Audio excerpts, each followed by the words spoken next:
Good afternoon, friends. I will be reading in the third chapter of the book of Daniel.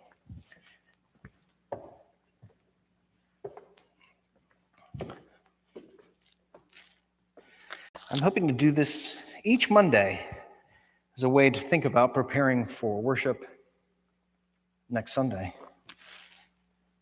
King Nebuchadnezzar made a golden statue whose height was 60 cubits and whose width was 6 cubits. He set it up on the plain of Dura in the province of Babylon. Then King Nebuchadnezzar sent the satraps, the prefects, and the governors, the counselors, the treasurers, the justices, the magistrates, and all the officials of the provinces to assemble and come to the dedication of the statue that King Nebuchadnezzar had set up. So the satraps, the prefects, and the governors, the counselors, the treasurers, the justices, the magistrates, and all the officials of the provinces assembled for the dedication of the statue that King Nebuchadnezzar had set up.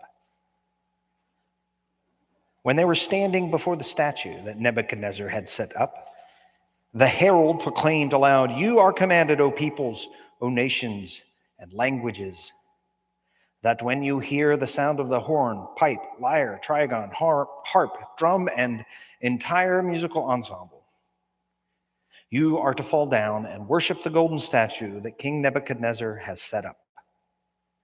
Whoever does not fall down and worship shall immediately be thrown into a furnace of blazing fire." Therefore, as soon as all the peoples heard the sound of the horn, pipe, lyre, trigon, harp, drum, and entire musical ensemble, all the peoples, nations, and languages fell down and worshiped the golden statue that King Nebuchadnezzar had set up. Now, I'm going to make a bit of an adjustment in the sound system because we're about to get feedback here.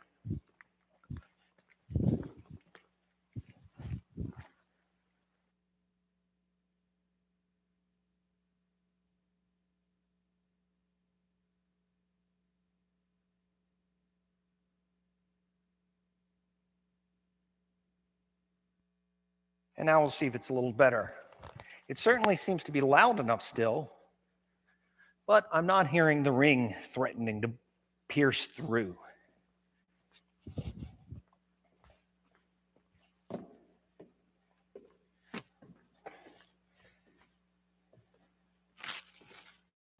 Accordingly, at this time, certain Chaldeans came forward and denounced the Jews. They said to King Nebuchadnezzar, "O king, live forever. You, O king, have made a decree that everyone who hears the sound of the horn, pipe, lyre, trigon, harp, drum, and entire musical ensemble shall fall down and worship the golden statue. And whoever does not fall down and worship shall be thrown into a furnace of blazing fire. There are certain Jews, whom you have appointed over the affairs of the province of Babylon, Shadrach, Meshach, and Abednego.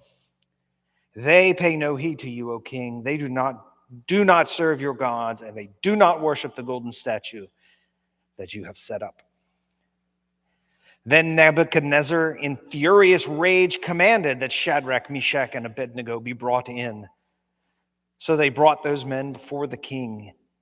Nebuchadnezzar said to them, "Is it true, O Shadrach, Meshach, and Abednego, that you do not serve my gods, and you do not worship the golden statue that I have set up?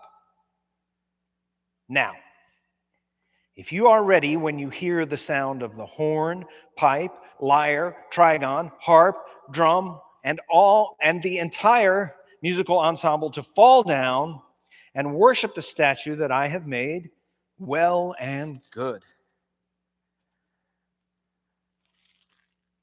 But if you do not worship, you shall immediately be thrown into a furnace of blazing fire. And who is the God that will deliver you out of my hands?"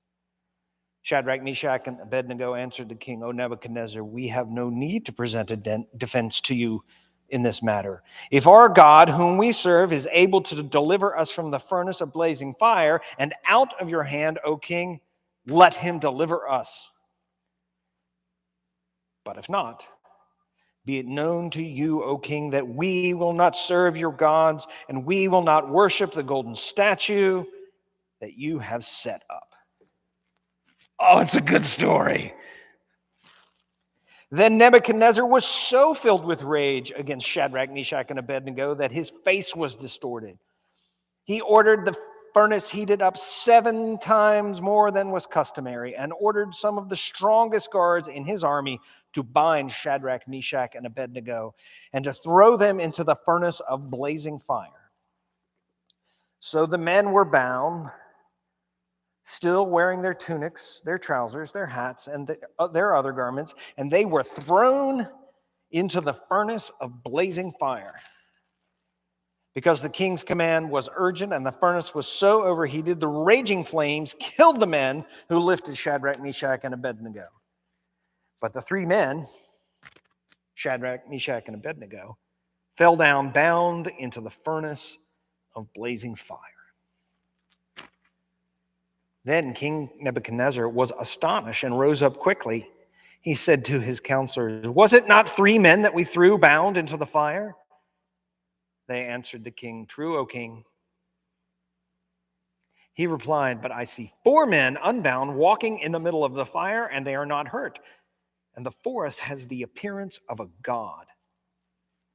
Nebuchadnezzar then approached the door of the furnace of blazing fire and said, "Shadrach, Meshach, and Abednego, servants of the Most High God, come out, come here."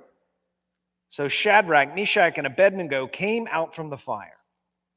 And the satraps, the prefects, the governors, and the king's counselors gathered together and saw that the fire had not had any power over the bodies of those men.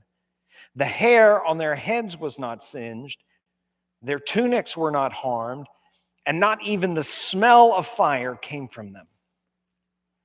Nebuchadnezzar said, "Blessed be the God of Shadrach, Meshach, and Abednego, who has sent his angel and delivered his servants who trusted him.